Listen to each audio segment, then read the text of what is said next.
morning to all employers in Hong Kong. My name is Rosemary Garma, 26 years old, married. I have one sister. I'm the younger in the family. I have two children. They are boys. They are now 6 and 8 years old. I work in Saudi Arabia for 2 years. When I just arrived in Saudi, the children is 2 months old boy and 6 years old girl. The 6 years old girl is going to school already, so that I need to wake up early in the morning to prepare breakfast, get ready for her uniform and bag. My mom and sir will drive the car for the 6 years old girl. The 6 years old girl arrived in the afternoon. I need to take care for her again, like helping her change her clothes.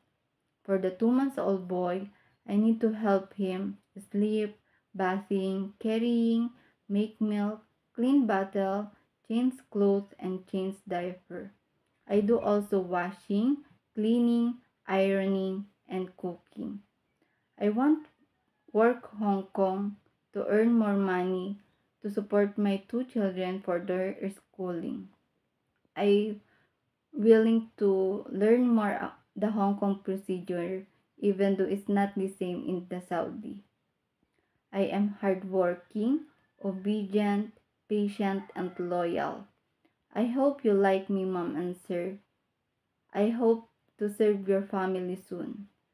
Thank you and have a good day.